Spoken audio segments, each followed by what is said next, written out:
Today, the latest weapons, coupled with the fighting skill of the American soldier, stand ready, on the alert all over the world to defend this country, you, the American people, against aggression. This is The Big Picture, an official television report to the nation from the United States Army. Now, to show you part of the big picture, here is Sergeant Stuart Queen. America is determined that the tools and equipment of her fighting men be the best available in the world today. How our ordnance personnel in Europe translate this determination into concrete results, at the same time safeguarding the interests of the American taxpayer, is our story today. Ordnance in Europe is a big, sprawling story, and you can tell it in many different ways. One way is to talk about the payoff, when ordnance activity is finally translated into battlefield action. Fire! A cavernous gun whirls an explosive shell through the skies. A machine gun blasts away.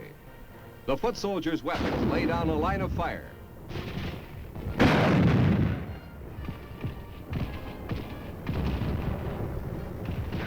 A tank moves forward, lashing out at the target as it protects the infantrymen who advance alongside. While another tank, lurching and bucking and swaying like a bronco, advances down a rutted road. The maneuverability and firepower of frontline weapons, the smooth, deep-throated roar of a truck convoy, all these represent the end result of the work of ordnance in Europe. Yes, that's one way to look at an ordnance story that can be told in many ways from different points of view. Here's another way. Numbers, for example. Good round numbers ticking off the vast quantities of critically important ordnance materiel. Lines as far as the eyes can see, of everything from tiny spare parts to major assemblies. Or you can consider some of the costs involved in maintaining huge establishments, like the Bobligan Ordnance Maintenance Plant.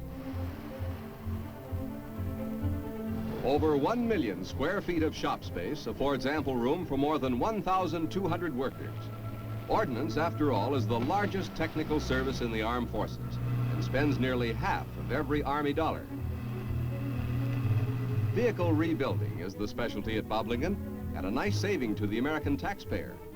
Item, a Jeep can be rebuilt for a total cost of $625 against a new vehicle cost of $2,300.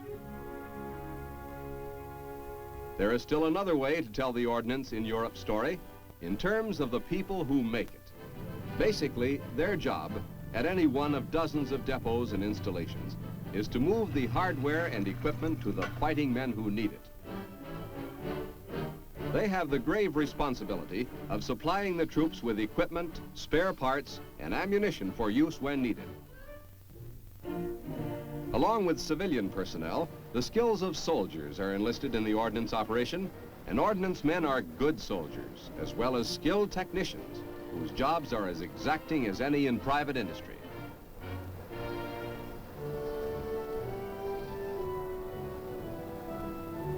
However you do it then, by describing how the material is used, by citing statistics, by telling the stories of the people involved, you come away convinced that ordnance in Europe is doing a big, important job. But a story, even a big, many-sided one like ordnance in Europe, has to start somewhere.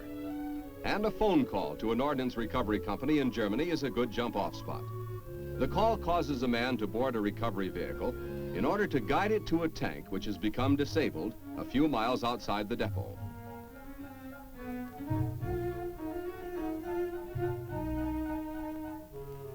The giant recovery vehicle is a type of motorized equipment developed especially by ordnance for this purpose.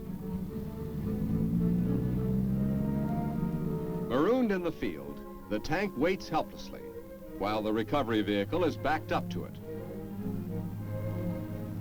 The loading of a gigantic ironclad monster is no simple job. First of all, the turret is swung out of the way so it will not impede the operation.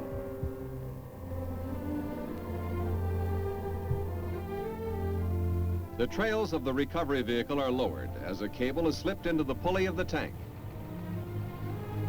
The winch operator on the recovery vehicle starts the actual hoisting operation.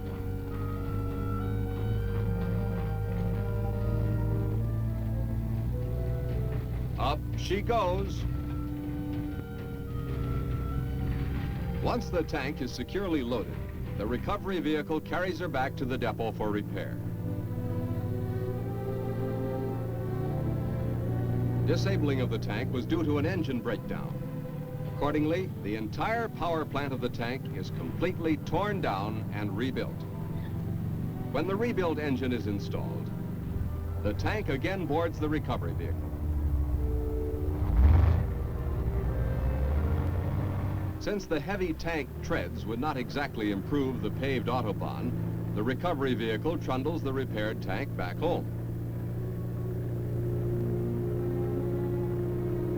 The Ordnance system of tank maintenance safeguards the interest of the American taxpayer. Item: a new medium tank costs about $160,000.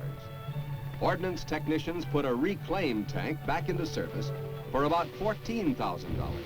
Less than 1/10 of the original cost.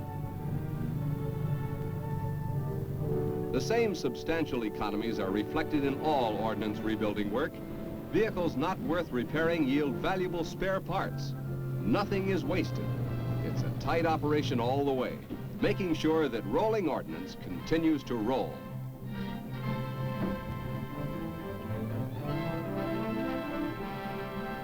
Generally, despite a few obvious exceptions, when a vehicle rolls, it rolls on tires. A mobile army's consumption of tires is fantastic. To meet this need, tire rebuild depots have been set up in central areas throughout Western Europe. To these depots are sent tired tires, vehicle rubber that has seen its best days.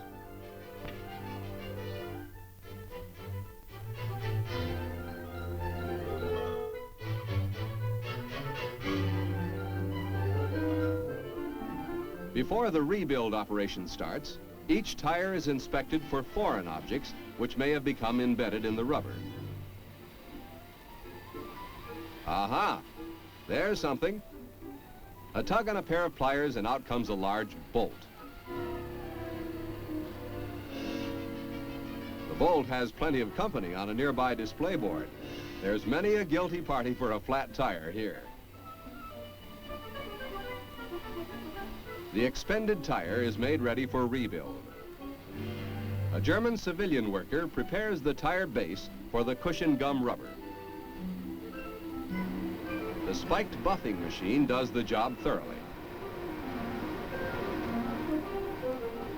Used as the base of the rebuilt tire is cushion gum rubber, which is forced between rollers. Strips of this material are peeled off and guided away from the press.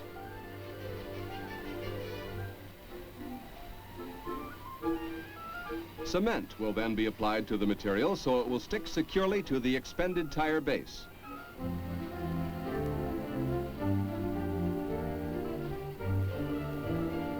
The next step is to place the proper length of cushion gum rubber onto the expended tire.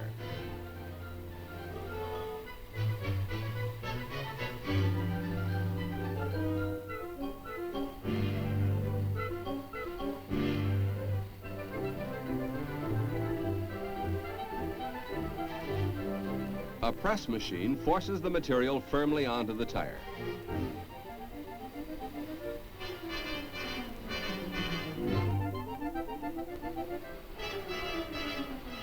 Surplus rubber is then removed.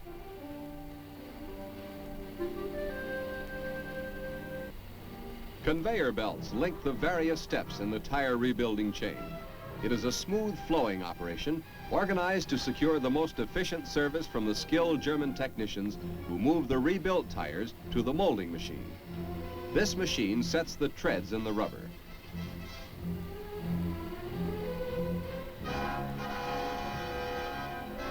As a final step, the overlapping molded rubber is peeled away and the tire is ready for shipment.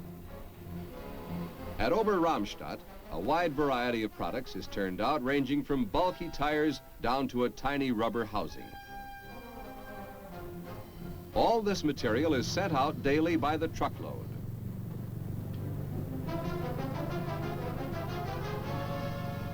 Located in the heart of West Germany, the Vilseck supply point is one of the areas where ammunition, the flexed muscle of an army, is held in readiness. To keep troops supplied with the specific ammunition required is another ordnance responsibility. And when you talk about Army ammunition, you have to be specific. Ordnance in Europe has the headache of keeping track of 482 different types of ammunition. Day after day, the boxes pour in, to be stored until called for. Tight control of supplies is a general ordnance rule. When it comes to high explosives, the controls are intensified. All personnel and vehicles entering and leaving the area must go through a checkpoint before moving on. The explosive material is stored in relatively remote areas, as far as possible from population centers. The ammunition will be consumed in the frequent combat maneuvers conducted throughout Western Europe to keep troops in fighting trim.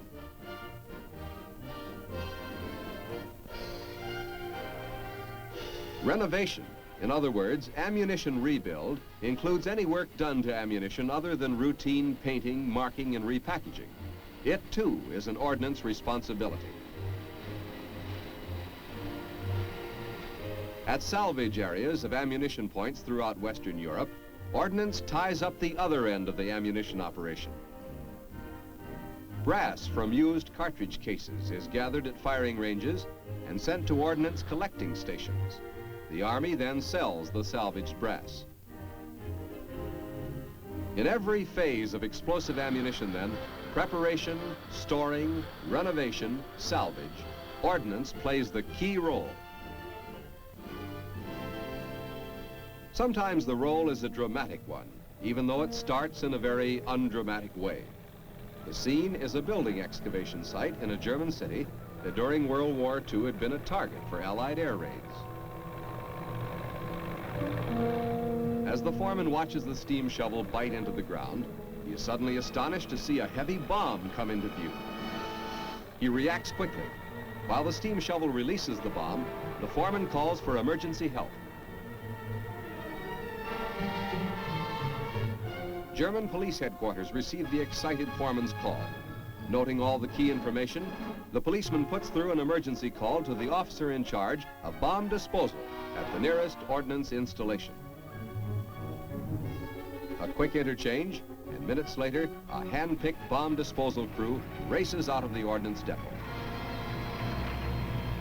At the site, a crowd of tense spectators is drawn to the scene as the bomb is gingerly inspected by the ordnance officer and a German policeman.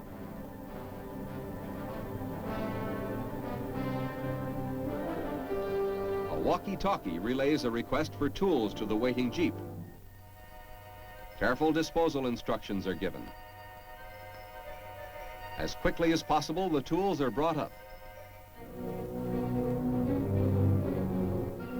As the foreman and his assistants look on, the ticklish business is started. One false move and goodbye. The same thought is on everybody's mind. Everybody's, but the technician's steady fingers do not falter as he does the job. You can practically hear a sigh of relief.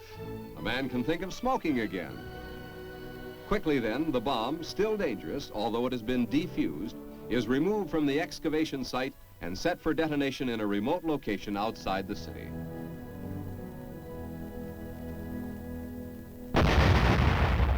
A loud boom brings down the curtain on a bomb dropped many years before. Yes, ammunition is potent stuff, but it would be practically useless if not for the guns that propel it to the target. Various ordnance installations in Europe, such as the Rhine Ordnance Depot, are responsible for receiving and maintaining guns ranging down from the mammoth 280mm artillery to the humble rifle. In the field, as well as at basic installations, ordnance is prepared to carry on gun maintenance. In field vans especially designed for this purpose, soldiers completely rebuild small arms on an assembly line basis.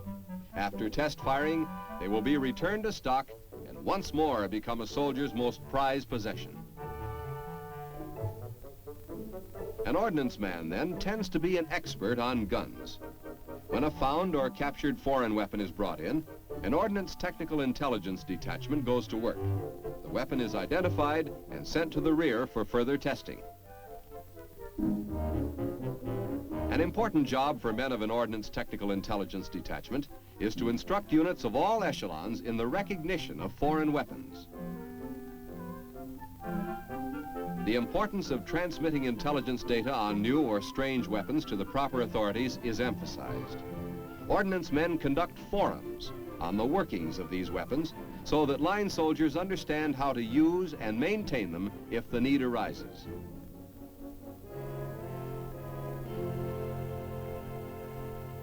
A quick look at canvas cutting operations brings home the tremendous range of ordnance responsibilities in Europe. There's rolling ordnance and shooting ordnance and the 1,001 operations that come in between, like canvas cutting. All of them spell out doing a high-grade job at the lowest possible cost. Skilled native workers manufacture canvas items at a cost reflecting the lower wage scale in Europe. Artillery gun covers, for example, can be produced at a European ordnance depot at a big saving to stateside taxpayers. And a gun cover is only one of many kinds of canvas goods produced.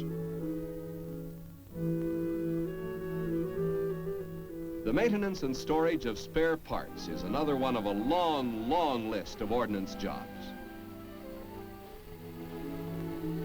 Conveyor belts carry the spare parts, each bearing an identification and location ticket from one section of the giant depot to another.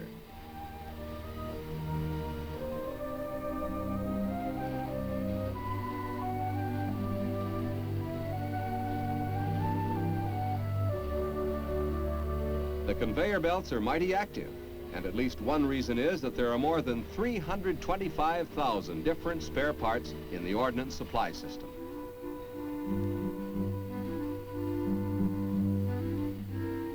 If you stop at a watch repair shop somewhere in Germany, the delicate nature of ordnance precision work comes through to you.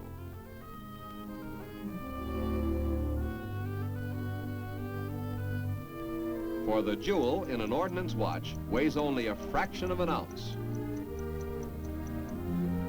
Still, the watch must be able to withstand the rugged shocks of combat, and a boy's life or death might depend on its telling the correct time. That's why the watch master, against which the soldier checks the running of the repaired watch, is basic equipment in a mobile instrument repair van.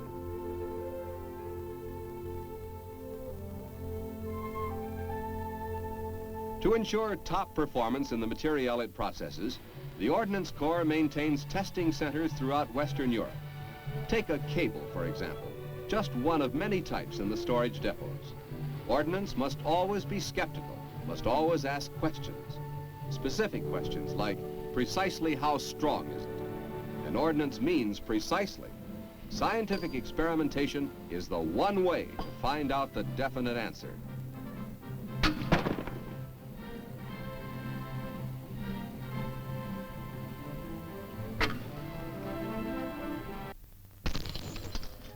In the same way, a shatterproof pane of glass is tested with a skeptical "I'm from Missouri" attitude. The thoroughness characterizing testing operations is also reflected in ordnance handling of stock control. Without stock control, there could be no record of the receipt, storage, and issue of the thousands of items under the control of ordnance. Stock control furnishes ready information about what is available for issue in the storage areas. A balance of stock on hand is struck just as a bank reaches a balance after the day's deposits and withdrawals.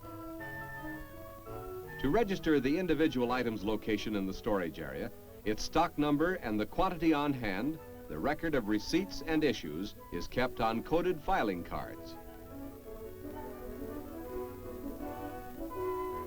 Ordnance, then, is in constant contact with the needs of other branches of the Army, as well as with friendly foreign nations. At a procurement center in Germany, you can see, in human terms, how ordnance activities are webbed closely to nations of the free world. This map at a procurement center shows the many countries supplying ordnance with materiel.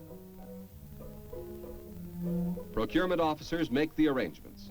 There are times when ordnance equipment, a tank part say, can be bought locally at an advantageous price.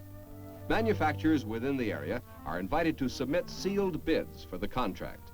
Specifications for the tank part are clearly explained to each manufacturer.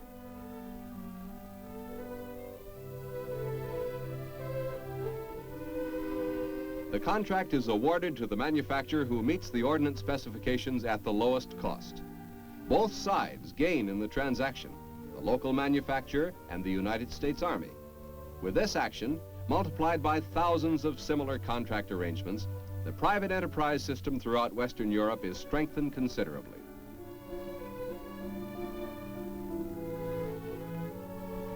And the Army, for its part, gets exactly what it needs in quick delivery at a fair price. But materiel coming in is only one side of the contacts ordnance has.